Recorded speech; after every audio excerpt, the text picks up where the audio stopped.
You are listening to the Maple Footy Podcast. This is the unofficial football podcast of the North. I'm your host, Sam Little. Find me at official Sam Little on Instagram. There's nothing left to say except for sit back, enjoy, and welcome to the show.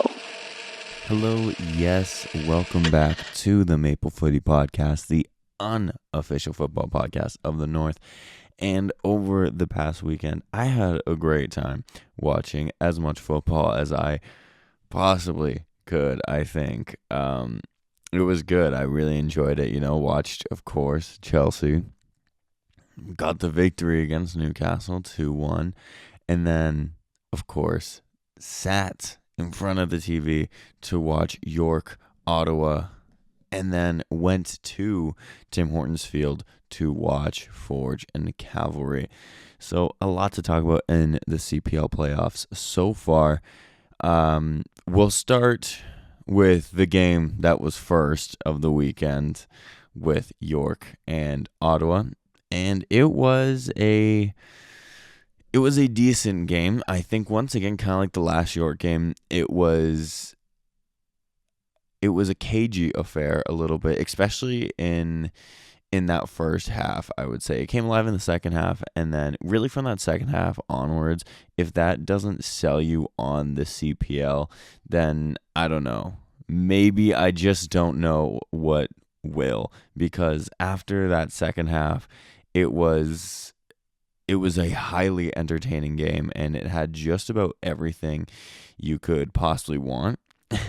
It really had everything. The drama, of course, highly anticipated between the two coaches, where some words were shared kind of before the game between Ottawa and York, and big up to the York fans that brought the "Go Small Team Go" sign. I assume that is due to the comments of Carlos Gonzalez of Atletico Ottawa, and if it's not, and it is just maybe something that they call themselves or whatnot, I do apologize. I figured it was a little bit of a tongue-in-cheek dig at the Atletico Ottawa coach. If it wasn't, I do apologize if I'm getting my information wrong. But anyways, let's start out with York, who I do actually really feel for York in this one.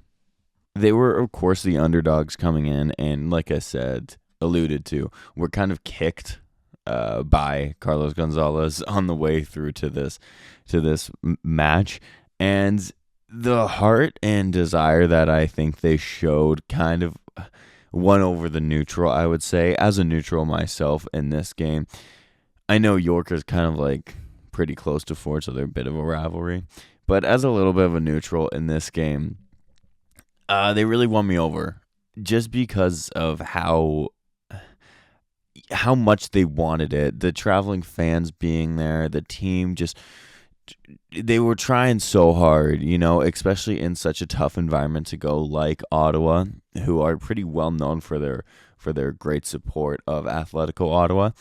It was kind of great to see York go there and not go down without a fight. You know what I mean? It wasn't a 3-0 blowout where Ottawa played them off the park. It was a very close, contested game. Like I said, in that first half, it was pretty cagey, kind of like York's last game. And then the second half came around, and of course, York concedes off the Olympico from Bassett, where Vincenzini, who has had a great season today, as of recording, was just nominated for goalkeeper of the year in the CPL. I do think he may be looking at that one thinking he could have done a little bit better, but he did make some big saves during the game after that goal, where of course at the time it was still 1-0, but regardless, you still got to make those saves. And then without those saves, this game doesn't go to extra time and penalties, because the goal that York scores in the end wouldn't have mattered, say, if Vincenzini didn't make any of those saves.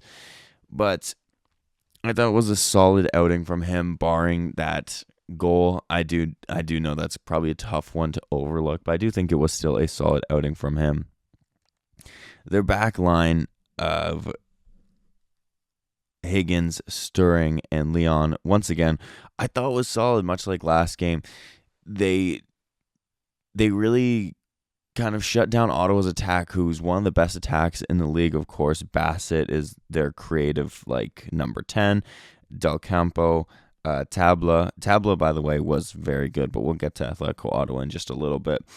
But I feel like they really hindered them and kind of made it difficult for them. I do know Atletico Ottawa still had their chances, of course, but I do think that they found it very hard, and that was due to this defense. Of course, Leon went out hurt very much towards the end of the game. It was in the 93rd minute, so in late in the stoppage time of that second half, and hopefully it didn't look good. I haven't seen any updates as well, but it didn't look good. I do hope it isn't as bad as it looked. It looked like he really pulled up holding, I believe it was his hamstring.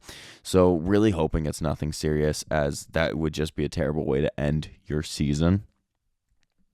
But yeah, other than that, I think their defense was really good. Their defensive substitutions that they made, like bringing on Max Ferrari, I thought Max Ferrari had a very bright cameo in the 90 and then was extremely solid throughout the extra time. And funny story about the extra time, I actually missed it because I was on my way to the Forge game. So I've now watched the extra time since, and just once again, just adding to it, is on the way down to the Forge, to Tim Hortons Field, I was FaceTiming my dad so that he could show me the penalties, which is just, I don't know, just a little funny story.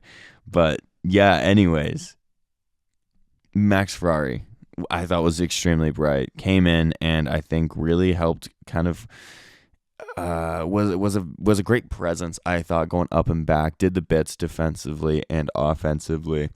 And yeah, just a very good substitution, I thought, for him, if I'm being honest. Into the kind of midfield, we'll start with Botella and Cordova. I thought Cordova wasn't as effective this game as he was against Pacific. Not to say he was bad this game. I just think that he was maybe a marked man by Ottawa. I think they kind of knew that he was an extremely effective player against Pacific, and I do think that Ottawa kind of knew that. Of course, with that being said, Cordova did convert his penalty and also was the guy that threw the ball in for York's equalizer. And I know it's like, oh, well, he threw the ball in, but no, if you're going to utilize a long throw, that's how you do it. He just launches that into the 18-yard box and is giving his team the best possible opportunity to try and get an equalizer, of which they inevitably did.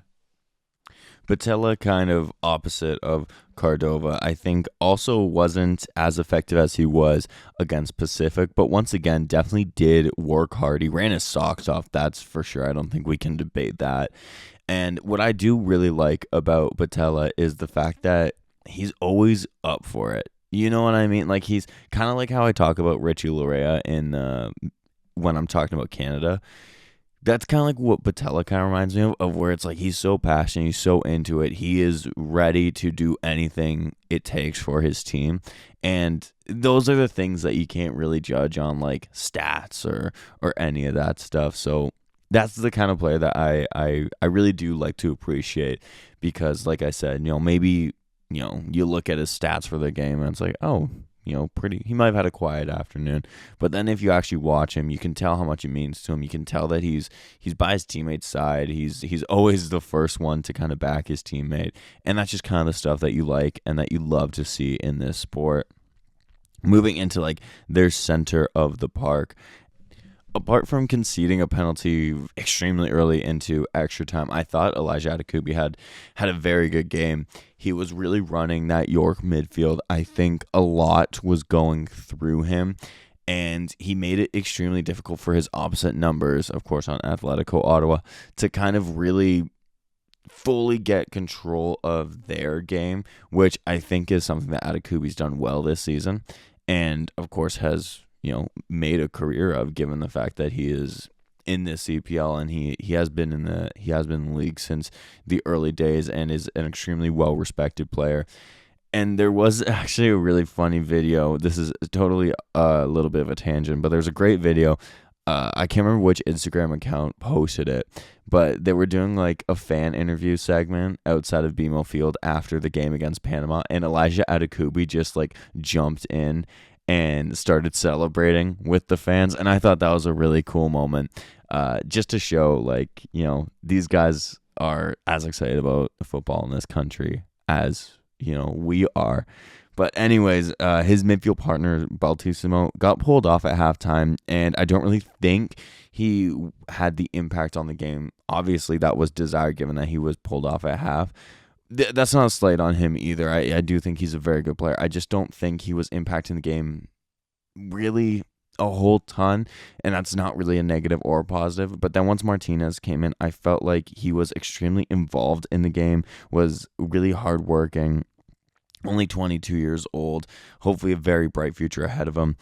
But Martinez, he really helped shore up that midfield, I think, once again kind of helping out Adekubi and making it very difficult for Atletico Ottawa to really get much from this game.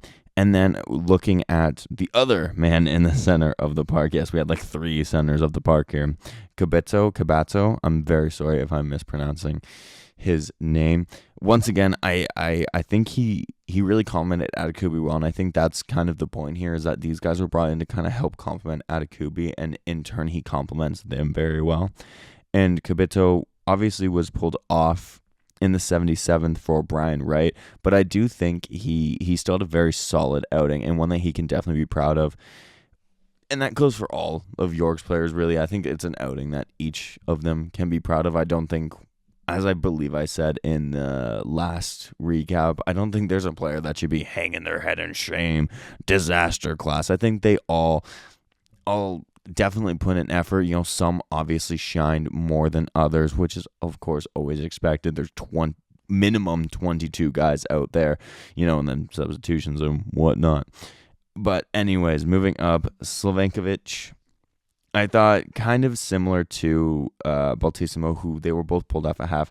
I think kind of really struggled to get into the game. You know, he struggled to get service, in all fairness, but he couldn't really get into the game all that much. And then, of course, his numbers shown at halftime. So I don't really have a whole ton to say on him. I mean, Liechtenstein international, so I hope he's liking playing with Nicholas Hassler. That's a deep cut for 2017 to 2018 TFC fans. What a trooper he was. I loved Nicholas Hassler, by the way. But yeah, no, just I really think Slavenkovic really struggled to get into this one. Like I said, didn't get a whole ton of service, but yeah, once his number was shown, that was curtains on his season. And, you know, he's a very talented player. But yeah, just maybe not his day, or, you know, not getting the service. Regardless, I sadly don't have a whole ton to say about him. Captain, of course, Mo Babuli. I said you count on guys like him in my last episode to help you win games, as he is a veteran. He's a winner. He'd done it at Forge, obviously. He won the Canadian Championship with TFC. He knows how to win. He knows this league. He's, like I said, a veteran in this league. He's a very talented player.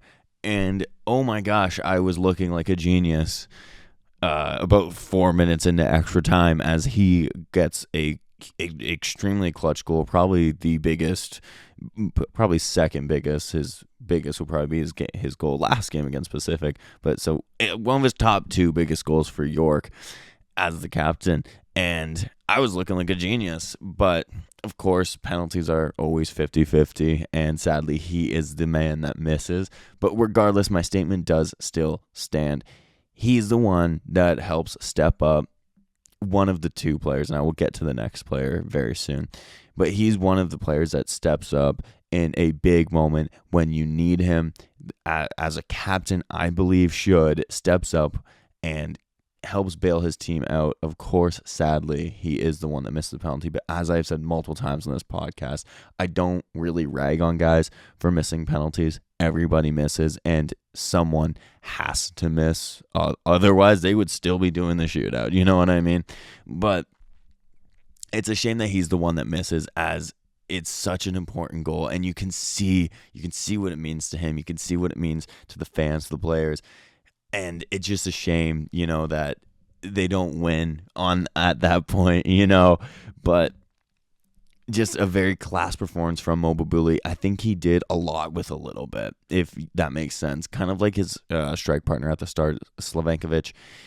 He wasn't really getting a ton of service, but you could tell, once again, was working really hard off the ball, pressing, trying to make stuff happen. Just the little things he was doing, little dinks around the corner, little touches here and there, little flicks, trying to take a chance when maybe it might come, even if it's a half chance, even a quarter chance, He's trying to take his chances, and then, of course, his biggest chance of the game comes in that 93rd minute in the extra time. And it comes, he takes it brilliantly. It's a great header, and sadly, of course, like I said, not meant to be for York, but that doesn't mean that there isn't a massive positive to take away from this.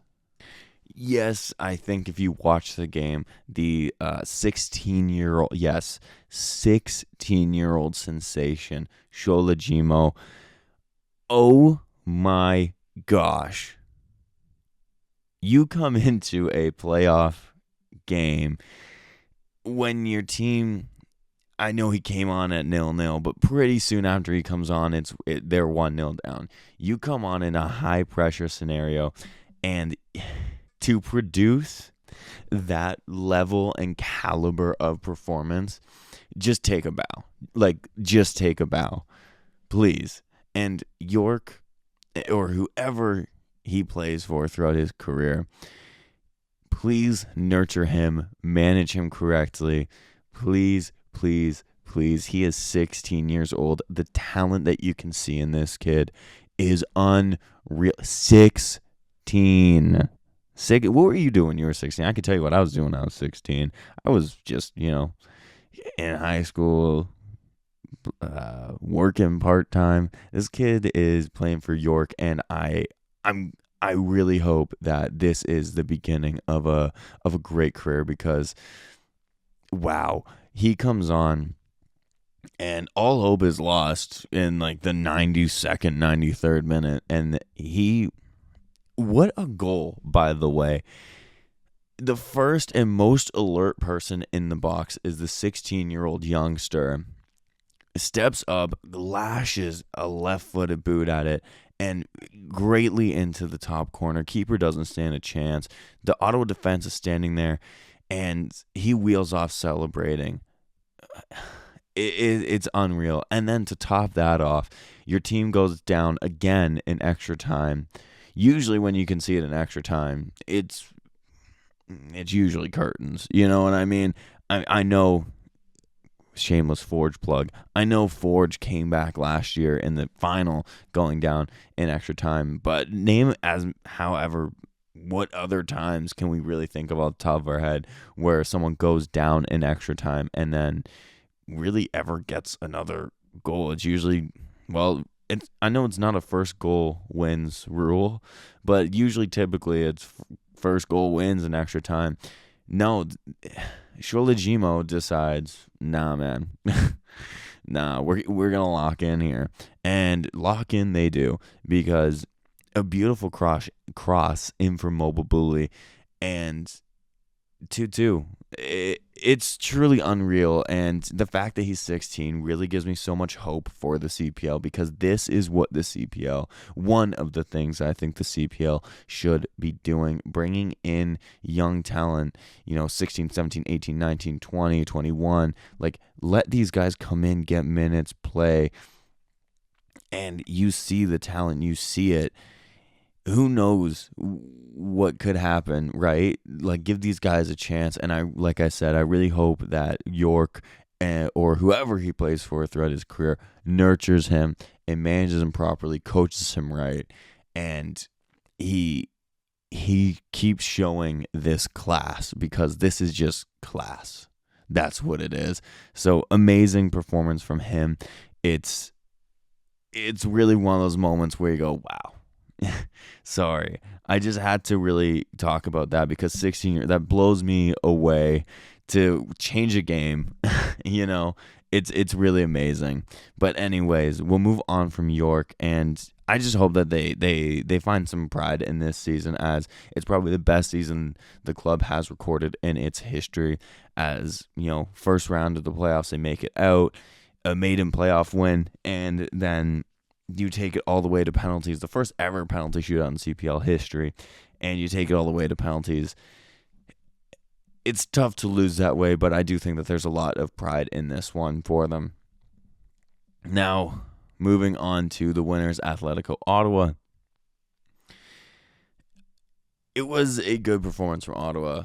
Like I said, kind of for both teams. That first half was a little bit cagey, but the second half, Ottawa came out, and maybe the manager said to the boys, hey guys, I don't know if you know this, but I made some comments about this team, and I wouldn't look too hot if we lose this, because pretty quickly after the halftime, very quickly, Atletico Ottawa kind of asserted that they didn't want to lose this game, as Ollie Bassett curls in the Olympico.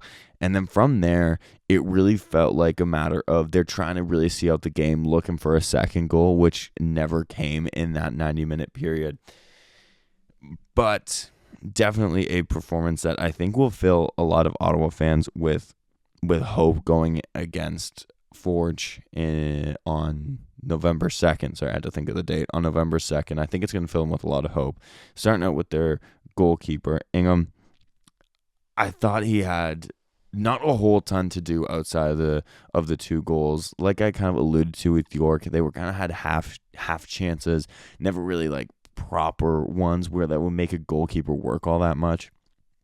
I don't really think there was a whole ton he definitely could have done about the first goal. The second goal, maybe if you want to be a little bit harsh, he could have maybe reacted a bit quicker. But even then, I think you're kind of just nitpicking for nitpicking's sake.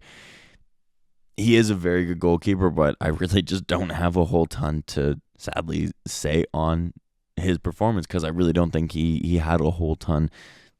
He had a whole ton to do. You know what I mean? Going into their defense, I thought it was a solid outing for them. They made it very hard for York, I think, in that, they got caught out really twice, and they paid the price for it, which I think will kind of show Forge that if they can catch these guys out, they might have a shot.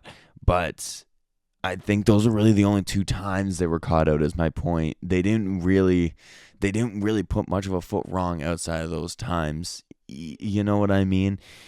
I will say I do really like the look of Walker and Didic. I think they both looked extremely solid, and will be giving Forge, I think, a lot of problems come next week.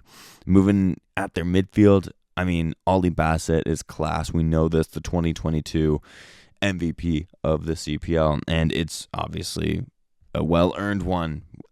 Looking back at that year, and he hasn't lost a step. I mean, he is 26, so it's not like he's like, oh, he's a cagey old 38-year-old. No, like he's 26 in his prime for sure. Has not lost a step, I don't think. He comes up big with the Olympico. Does he mean it? Does he not? We'll never know. But it comes up big with that, and really, I think a lot of the attacking prowess from Ottawa in this match really comes. He has his fingerprints on it, I think. He's just one of those tricky number 10s where he's just got so much in his locker. Like, he is a pretty complete midfielder, and I think he really shines in this league. He's kind of got the defensive bits to him, and then, of course, has the goals and assists to kind of go, hey, I'm more than just, a defensive which he's not a defensive midfielder anyways, but you know what I mean. He's good defensive, and he's good on the attack, and that shined on this day. His partner in the midfield of Sissoko, I thought he was very good. He made it very hard for York at times to really kind of get through. I think it was a really good battle in the midfield on this day. You had Atakubi going against Bassett, you know what I mean? You had Martinez going against Sissoko. So it was kind of like, it was a good little battle, I think, between the midfielders. Looking up top, I thought Tabla was causing problems all day long. He doesn't leave the game with a goal, but I really do think he was causing a lot of problems. Of course, this guy was scouted by Barcelona back, it's got to be, 6 years ago now. I believe it was 2018, 2019, where they signed him from Montreal. Then he goes back to Montreal. Then, of course, Atletico Ottawa take a punt on him, and he has been at Ottawa ever since. I believe there was a loan spell in between there as well. But regardless, you don't have that list of teams without having talent, is my point. And you could tell he's an extremely talented player. Was causing a lot of problems for the York back line when he got the ball. Was looking very tricky. When his number went up, I didn't understand it. I wouldn't have pulled him off. I thought he was looking really good. But obviously everyone sees it differently. But yeah, no, I wouldn't have pulled him off. I thought he was causing a lot of problems when he got the opportunity to. But just another thing for Forge to kind of be looking out for coming into this other semifinal now. And then his partner, of course, Del Campo, one of the top goal scorers in the league, converts both penalties that he had on the day. Both extremely well dispatched, if we're being honest. I mean, I can't really think of a keeper that would have saved either one. He didn't have many opportunities on the day, but of course, leaves the game, converting one in extra time and then converting one in the shootout. So he is an extremely tricky player. He's more than just your number 9 poacher kind of guy. He will get you goals, but he'll also cause you problems. He'll be very tricky. He's got that flair about him. Do you know what I mean? He's going to be another one. Him and Tabla, I think, will be 2 guys that Forge are going to be extremely worried about. I mean, this whole team, they're very good. But yeah, I think Del Campo and Tabla could potentially cause Forge a lot of problems and could really see Forge potentially not make the final for the first time. Hopefully not. But I don't think it'll be a walk in the park. I think Ottawa's a very good team. They are one of the strongest teams in the league. So I think it's a very interesting matchup. But hats off to York, great season, and hats off to Atletico Ottawa for making it through to the semifinal, where they will be looking to get to the final for the first time since that 2022 season where Ollie Bassett did, of course, win Player of the Year. The 2022 seasons where Forge did, of course, beat them, and Forge will be looking to replicate that. Something that Forge couldn't replicate was a win against Cavalry, so let us move into that game against Cavalry. So yeah, let's start out with the winners this time around, because I feel like I have more to say naturally about Forge, as of course I follow Forge a lot closer this year than I did Cavalry, so I might have a little bit more to say on Forge. Yeah, sorry, just sighing thinking about the game. Anyways, Cavalry came into this. They looked hungry. I mean, as you would, you want to get back to the final after you lost last year, and I think that was always the goal coming into the season, to make that final, to win the entire thing, and especially after such a close game last year, as well as being the league champions last year. So they looked hungry, and I think that's the best way to describe them. They looked hungrier than Forge at times, and I don't think it's a classic performance, but I think it's a performance that will kind of fill Cavalry, with confidence that tactically they can set up very well. They set up in a way where I found they really nullified Forge, and Cavalry made it extremely difficult for Forge. They set up extremely compact. I found watching it. I've only watched it in person, so maybe it was different on TV, but I found they set up extremely compact, where they kind of let Forge have the wings. But Cavalry, they're an extremely big team, by the way. Seeing them in person, just was like, oh my gosh, like a very big team, and they really used that to their advantage as they totally just killed any Forge cross that came in, throw a body at it, headers won all day long, clearances. It was a very good performance and well set up by their manager, Tommy Wilden Jr., who I think, it kills me to say this, but I think he really outcoached Bobby Simeonis, Forge's manager, of course. I think he just outmanaged him. Honestly, I think that he got his tactics right. In that first half, Cavalry was kind of spraying counterattacks here and there, very conservatively but very smartly, I thought. And of course, that's kind of how they get their goal, off a big goal. I was about to say free kick, off a big goal kick. And Warcheski, who is a big number 9, by the way, but he uses his body in a great way. He really shields the ball, and he made it extremely hard for Forge to kind of get the ball off him anytime he did have that ball on him. Most number 9s that are kind of like the big, tall number 9s, you kind of just expect that they're going to just be in the box and just hope that a ball comes in and they might head it home. No, this guy, he was back doing the dirty work, pressing, and then wasn't afraid to have the ball on him and try to dance through the Forge defense midfield. And then, of course, he takes his goal, goes round the keeper, and then just has an open net. And that's why he was the top goal scorer in the CPL. He's clinical when he needs to be, and very hard to play against. So, kudos. But, yeah, I mean, I don't really have a whole ton to say about them individually, because I thought it was a very well-drilled team performance. I thought their defense was very good. Aird, Klump, Montgomery, and Camden, I thought all had a very good game, each of them.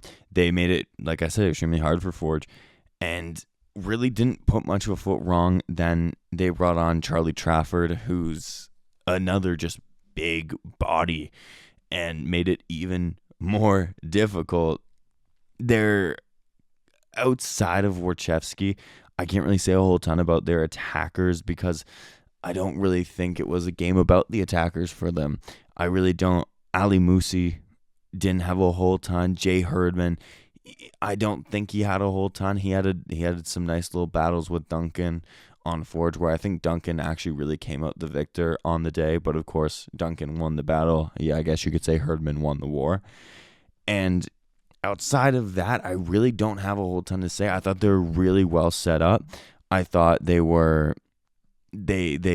used kind of their size advantage to their advantage, and they got their goal. And after that, it really never looked like they were out of the driver's seat. It always looked like it was their game. And I think that once again comes down to their manager, Tommy Wilden Jr., who set them up in such a way that it was very frustrating for Forge to kind of really have any joy at all, which is a bit of a shame, since Forge are such a fun team to watch. But, Wilden wasn't there to entertain. He was there to win, and win he did. So now Cavalry, the first team to book their spot in the final. This is their third final appearance. Maybe, just maybe, it is third time lucky for them, as they could be crowned the CPL North Star champions. We'll see. I mean, based off of this game, I do think they will be a very difficult team to beat. Of course, they could play Forge or Atletico Ottawa in the final, but Cavalry will be hosting this time around. And Forge last year proved to be the first team to win at home.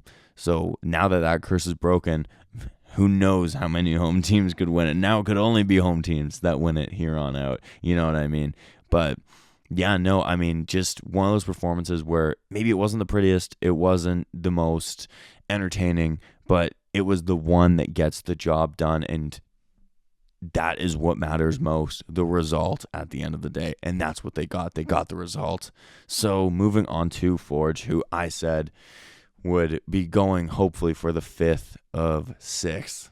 Have made a final appearance every single season, have only ever lost it once. It has gotten a little bit more difficult for them now, I do think.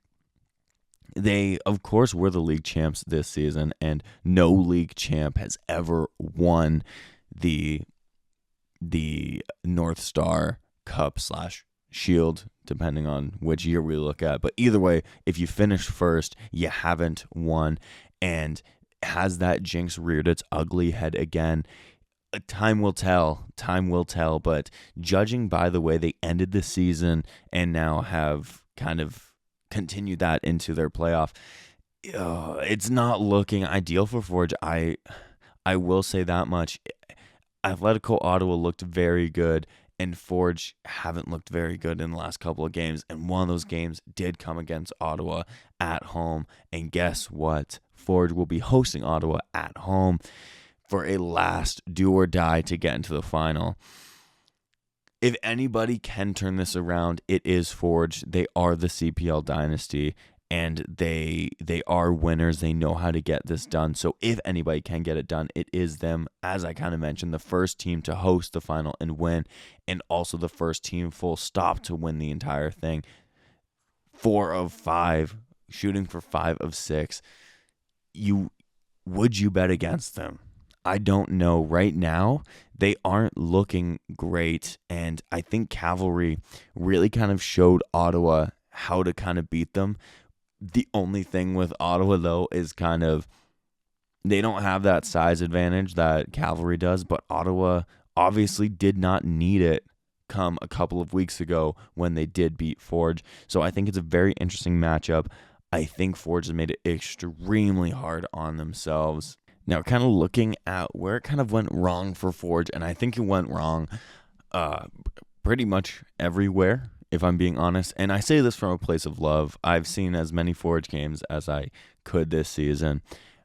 Get out, support your local CPL team. Please go. It's so 100% worth it. This has been some of the most fun I've had following Canadian football, is getting to go down to Tim Hortons Field, watch Forge. It's so much fun. So I do implore you to do this. Anyways, coming from a place of love here, it really didn't, nothing to me about Forge on the day went right. Kalelet, the goalkeeper, I look at that goal and I've rewatched the goal.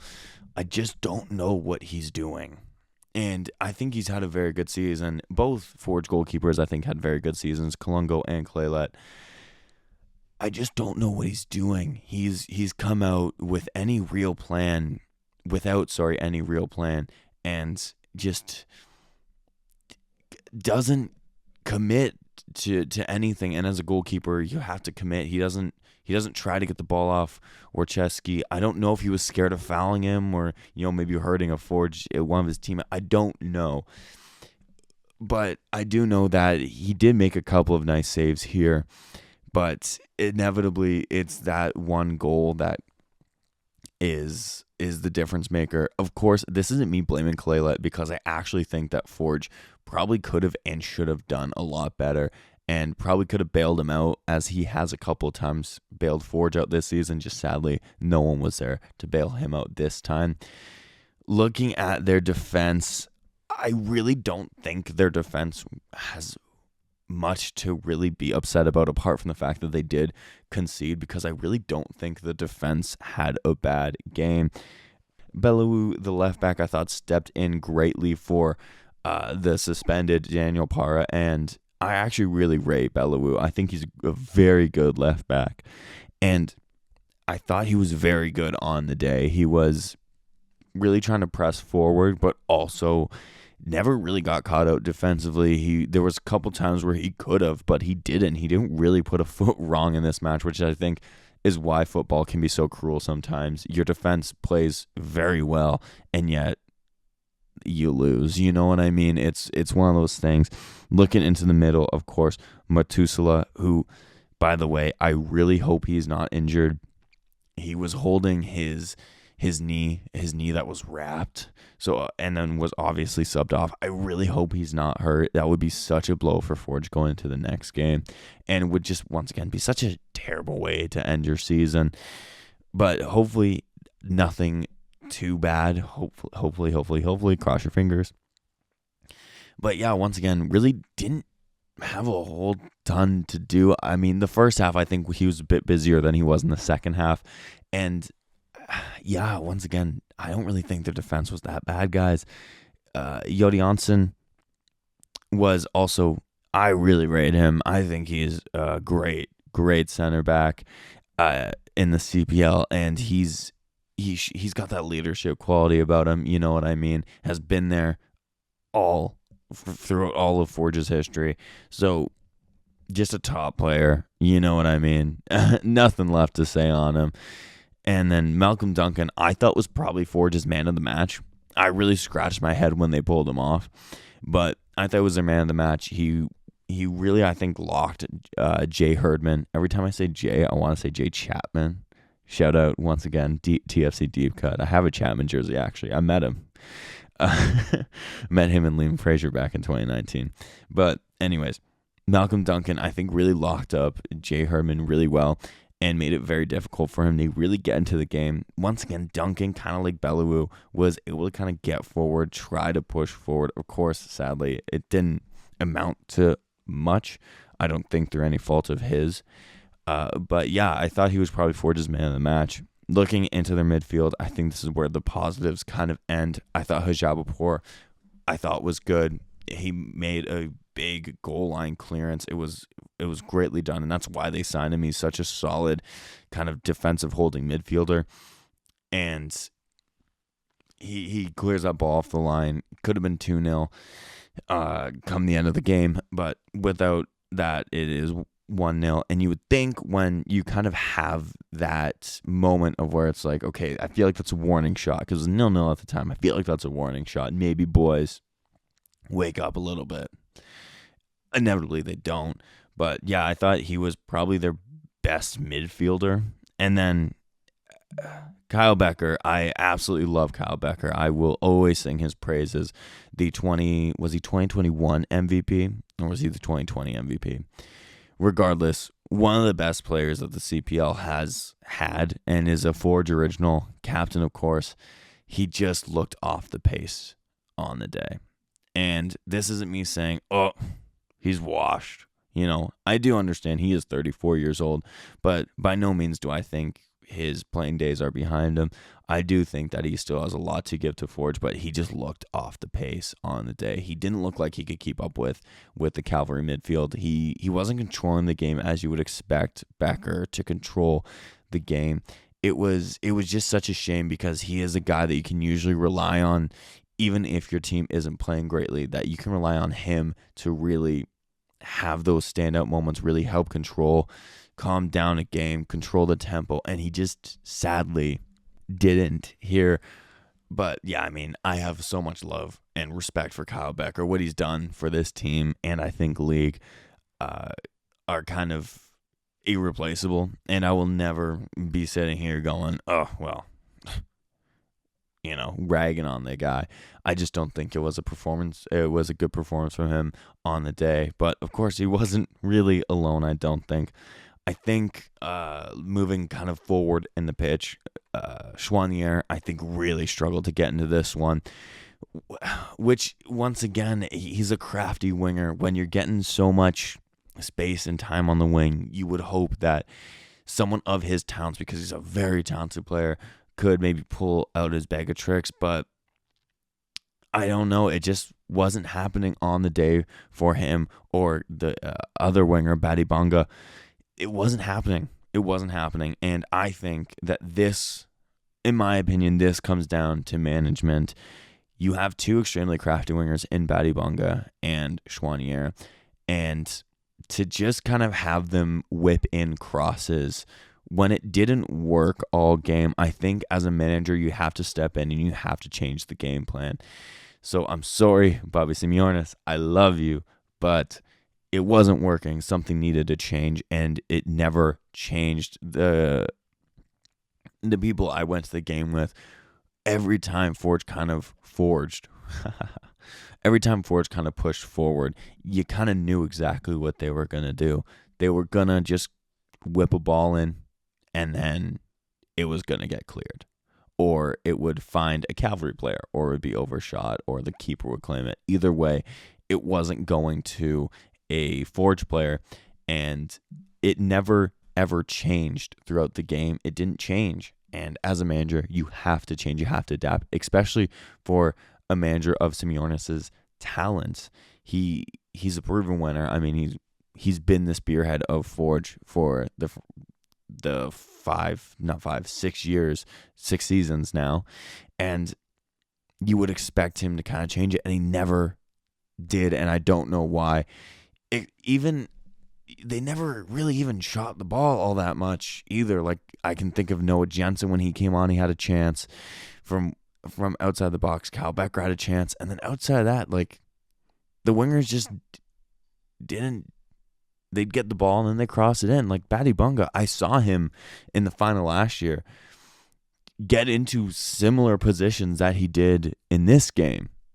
And he shot and scored a beautiful, beautiful goal in that game. But in this game, they were scared or something. I don't know. They didn't want to change it. They didn't want to, I don't know. They didn't want to change, I guess, is my point here. And it's a shame because you know what these players are capable of, and they just don't. Yeah, as you can tell, I'm pretty disappointed in it. And then kind of moving into Tristan Borges, who I kind of said, and still stand by the way, he would be my MVP this year all day long, twice on Sundays. And it's just a shame because I really think he really struggled to get into this game because it was such a game that was clogged in the center of the park, and he was kind of playing a very central role. He didn't have really a whole ton of joy, which is a shame because a player of his talent and his quality, you would want him to have obviously as much joy as possible, and it just wasn't happening for him on the day. He had a couple of like flicks here and there, but outside of that, I can't really say a whole ton that he did, which is a real shame because he is a game changer. But the way Cavalry set up really made it hard for him to get any joy at all, really nullified him completely. And I just go back to the fact that they didn't change anything, Forge. They let Cavalry stick to their game plan and execute it really perfectly, whereas Forge didn't change their game plan, and I really don't know why. Maybe they saw the middle was clogged and they just figured, we're not getting through this. But as the defending champs, as the champions of the league this time around, I don't know. I think you have to figure out a way to adapt. And like I said at the start of this little tangent, they made it really hard on themselves, I think, because now you have to play another game against Atletico Ottawa, who's kind of got your number a little bit, especially beating you this month. And then if you win, you now have to travel to Cavalry, and they're the host. They're going to be hungrier than ever because it'll be a rematch, but this time their backyard. And I just really think that they haven't done themselves any favors here. And I hope that they can kind of turn it around. They have a little bit less than a week to do so. It will be interesting to see, I think, because this could be the first time we don't see Forge in a CPL final, which feels like life without air. It doesn't feel right. You know what I mean? It feels like Forge should be there.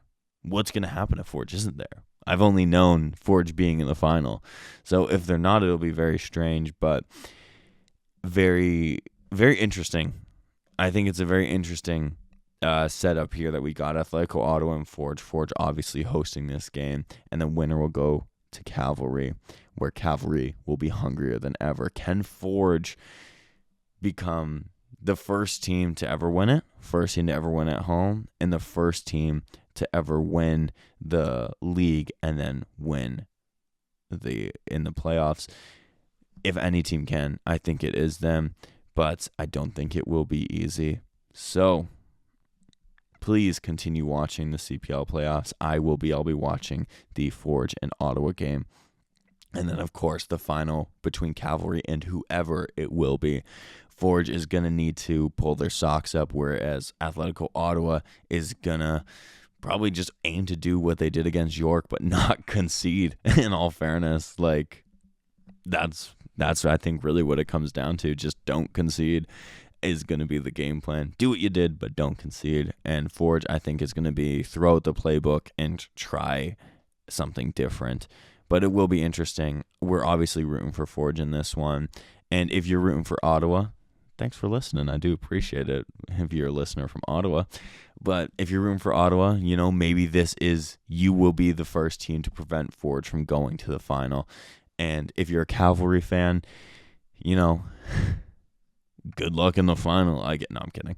Have fun hosting. It was a lot of fun to go down to Hamilton last year and support Forge.